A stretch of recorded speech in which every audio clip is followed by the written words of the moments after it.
Saya salah besar di awal karir saya tentang desain. 15 tahun kemudian, ini adalah 15 pelajaran yang bisa menghindarkan kalian dari kesalahan yang sama. Pengalaman pengguna selalu yang utama. Proyek pertama saya di sebuah perusahaan teknologi terasa seperti mimpi. Saya membuat aplikasi dengan desain yang menurut saya sangat keren, warnanya mencolok dan elemennya terasa futuristik. Tapi apa yang terjadi setelah diluncurkan? Para penggunanya kebingungan. Di sini saya belajar tampilan bagus tidak ada artinya jika pengguna merasa tersesat. Buku The Design of Everyday Things oleh Dom Norman benar-benar membuka mata saya tentang pentingnya membuat produk yang intuitif. Desain yang baik membuat pengguna merasa pintar, bukan bingung. Grid adalah pondasi yang kokoh. Dulu saya berpikir semakin unik desainnya semakin bagus. Sampai akhirnya saya membuat poster yang terlihat ramai tapi tidak terstruktur. Saya mendapat feedback bahwa orang-orang kesulitan memahami informasi yang saya sampaikan. Dari Grid System in Graphic Design oleh Joseph Muller, saya belajar bahwa grid adalah fondasi dari desain yang solid. Grid adalah kerangka yang membuat setiap elemen desain berada di tempat yang seharusnya. Setelah saya memahami ini, kualitas desain saya menanjak secara drastis. Warna bukan sekedar dekorasi. Saya ingat salah satu klien meminta untuk mengubah warna tombol pada aplikasi yang sedang kami kembangkan. Awalnya saya berpikir, ini kan soal estetik. Bedanya apa? Tapi ketika kami mengubah tombol dari abu-abu ke hijau cerah, tingkat konversinya langsung melonjak. Buku Interaction of Color oleh Joseph Albrecht mengajarkan bahwa warna bukan hanya soal tampilan. Warna bisa mempengaruhi emosi dan tindakan pengguna. Saya berharap tahu ini dari awal. Desain itu seni yang memecahkan masalah. Di awal karir saya terobsesi dengan membuat desain yang terlihat seperti karya seni. Saya ingin setiap produk yang saya buat memiliki estetika tinggi. Tapi kenyataannya, banyak desain saya yang gagal karena terlalu rumit dan tidak fungsional.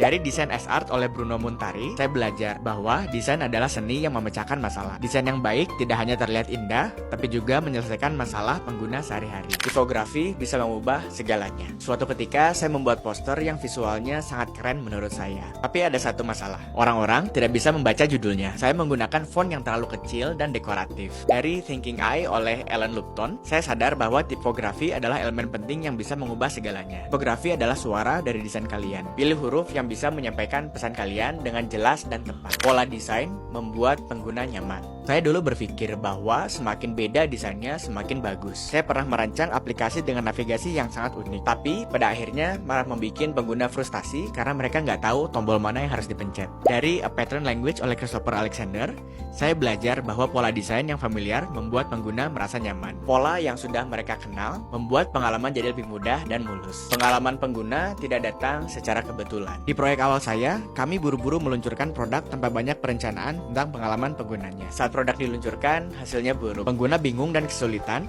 menemukan fitur yang mereka butuhkan. Jesse James Garrett dan The Elements of User Experience mengajarkan bahwa pengalaman pengguna yang baik tidak terjadi secara kebetulan. Itu harus dirancang dengan sangat hati-hati dan difikirkan dari awal. Fungsi lebih penting daripada bentuk. Saya pernah membuat desain yang terlihat sangat keren di mata saya, tetapi ketika produk itu digunakan, banyak pengguna yang mengeluh. Mereka bilang desainnya tidak intuitif dan sulit digunakan.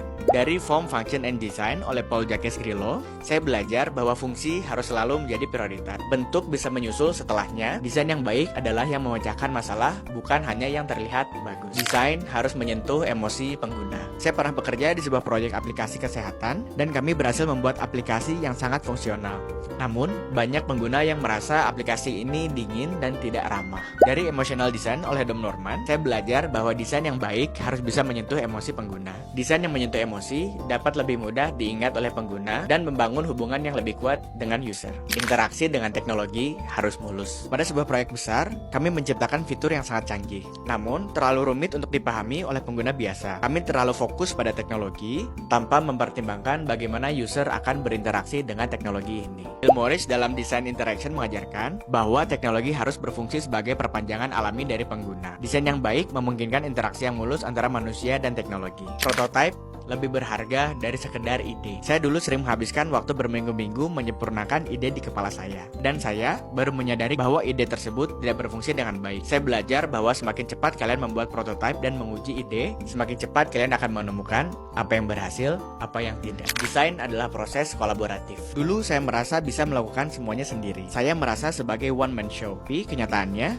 desain yang baik adalah desain yang hasil kolaborasi banyak orang. Ide-ide terbaik sering muncul dari diskusi dengan orang-orang yang mempunyai latar belakang yang berbeda-beda. Kegagalan adalah bagian dari proses. Saya dulu takut gagal. Setiap kali ada proyek yang tidak berjalan sesuai dengan harapan, saya merasa itu adalah refleksi dari kemampuan saya sebagai desainer. Namun, saya akhirnya sadar kegagalan adalah bagian dari proses belajar dan iterasi. Dari setiap kegagalan, saya belajar hal-hal baru yang membuat desain saya lebih baik. Jangan takut gagal, karena dari kegagalan akan menemukan solusi yang lebih baik dan lebih efektif. Feedback adalah kunci. Pada awal karir saya selalu merasa defensif ketika mendapatkan kritik. Saya merasa desain saya sudah sempurna, tapi saya salah besar. Ketika saya mulai mendengarkan feedback dari pengguna dan rekan-rekan kerja, saya sadar bahwa masukan mereka justru membantu memperbaiki kelemahan yang saya tidak sadari. Feedback adalah kunci untuk terus meningkatkan hasil kerja kita. Desain yang baik bukan tentang ego, tapi tentang mendengarkan orang lain dan terus melakukan iterasi hingga mendapatkan yang terbaik. Dan yang terakhir, belajar tidak pernah berhenti. Selama 15 tahun saya berkarir sebagai desainer, satu hal yang pasti, belajar tidak pernah berhenti. Setiap tahun, ada teknologi baru, tren baru, dan metode baru yang harus dipelajari. Saya sadar, menjadi desainer yang baik, berarti terus beradaptasi dan belajar sepanjang waktu. Jangan pernah merasa puas dengan apa yang kalian tahu sekarang, teruslah belajar karena dunia desain selalu berkembang. Dan desainer yang berhasil adalah mereka yang selalu mengasah keterampilannya. Itulah 15 pelajaran yang saya pelajari 15 tahun di dunia desain ini. Saya harap kamu bisa mengambil dari pengalaman saya untuk mempercepat karirmu di dunia desain. Sampai jumpa di video berikutnya. Kalau kamu, apa sih yang kamu pelajari di dunia desain? Tulis komentar di bawah, yuk kita diskusi. Bye!